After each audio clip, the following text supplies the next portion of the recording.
What's up, guys? Welcome on back to TK's Garage, and today I'm out here at Tinker Air Force Base out here in Oklahoma, and we're going to do a quick military lot walk around. We're going to look at some of the vehicles that you can occasionally find and things that are out here for sale. We're going to see what we think about them, just take a quick overview, quick look at them, and then I'm even going to put the information there in case anybody that's out here might be interested in either one of these cars, because I think these are actually kind of sweet. All right, guys, and first things first, we have a Mustang. I know, take a damn drink. 2005 Ford Mustang, but here's where it's bad, man. It's a V6 with 170,000 miles, and they want $6,400 or best offer. Ugh. If it was a V8, I swear if it was a V8, that would not be bad. And to be honest, like the physical condition of the car, she looks really good. I mean, there's a couple little things, like you see the paint damage there, the tires are not great, but at first glance, oh, I'm seeing this too, the color is starting to fade on the roof, but the clear coat isn't, it's just the color. So is the trunk lid. You see it? You see it? Look at the difference in the color between here and here. Same thing as here and there. You can see that there.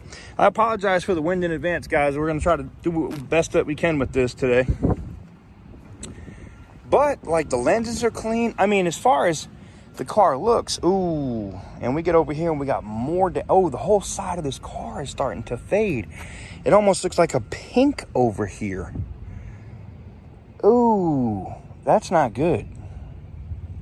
That's not good at all. The paint is legit just fading under the clear coat. The clear coat's fine, but the paint's going, though. And then you got damage right here. And then you got another scuff right there. Yeah, I would say probably no. Dent in the rear right there. I mean, the fading color is super concerning. It's like, how? I get if you park it outside, but like you can see the car is like super red here, and then you see it gets kind of like pinkish there, and then all pink in the rear quarter.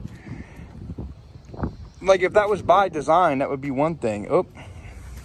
And it's been painted, because you can see, so this front clip has definitely been painted before, and now I wonder if other areas have been painted.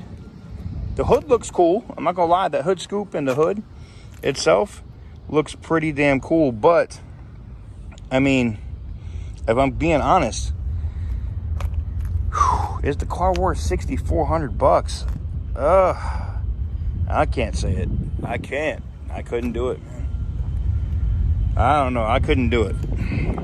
What do you guys think? Let me know in the comment section down below.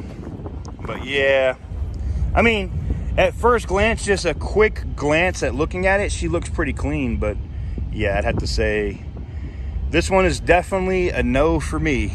definitely a no for me. Which brings me to this thing of beauty right here. Look at this silver C6 Corvette, 111,000 miles. They're asking 15 grand basically for it, or best offer. The front is not all rock tipped up. I like that. There's a couple little marks, and I would expect to see that from a 2006 Corvette. Now what we need to look for is to see if we see any cracks on the fiberglass. Looks like we got Nitto tires. That's a win.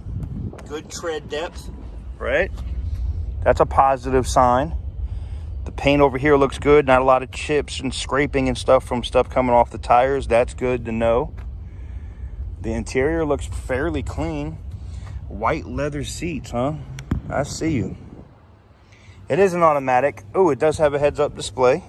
Cool. Clean. I'm not seeing any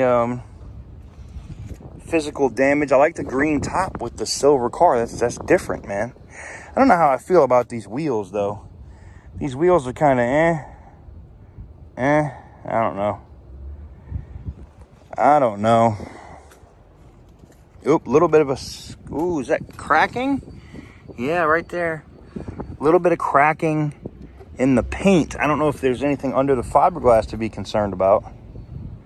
Under the paint to the fiberglass, I mean. Back looks good. The lines look good. That's one of the things you want to look for in these Corvettes too, is to make sure that the body lines and stuff are all tight. And this one is really tight right here. Let's see if it's the same over here. Yeah. So this thing is put together. I mean, I don't think anybody's taking it apart either, but exhaust pipes look good. No damage on the rear that I can see. She looks fairly clean, man. Uh-oh.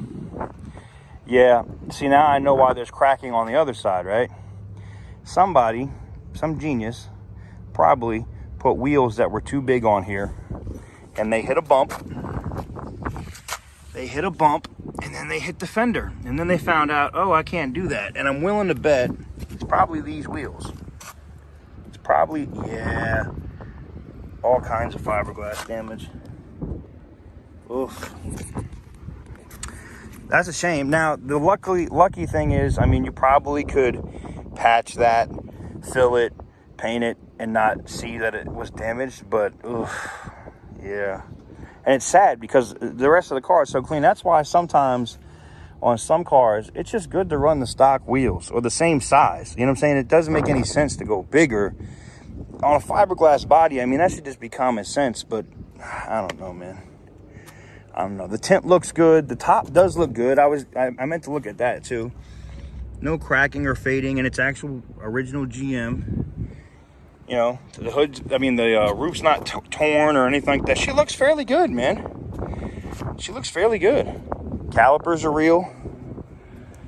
You know, the rest of the car looks solid except for those rear fenders where clearly they ran over, you know, like they hit a bump, a speed bump or something else, and it, bam!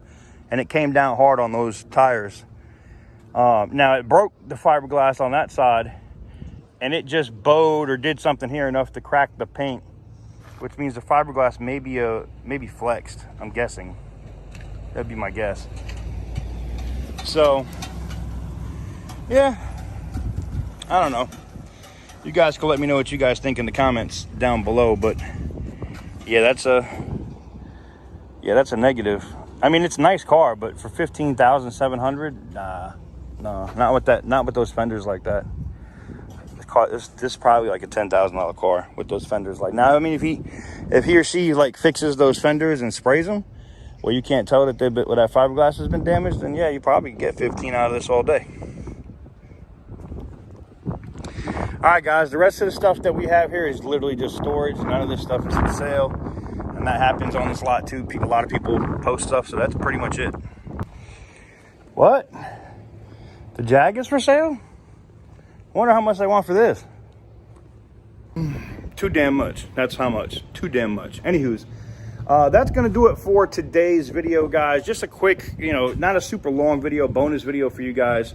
Military lot walk around. Anytime I see stuff that's on the lemon lot, aka the auto resale lot, I try to, you know, check them out, see what you guys think, look at them, and sometimes you can find deals. It's not often, but every once in a while you can find a decent deal out here.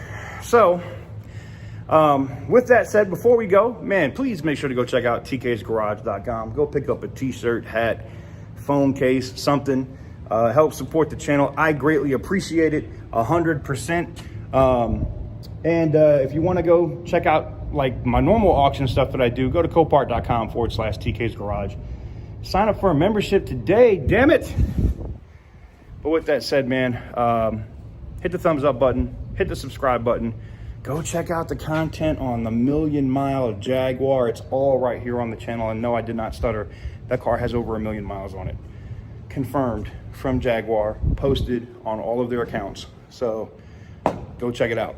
With that said, guys, thank you guys very much for watching. I truly appreciate it. I will catch you guys on the next one. Peace.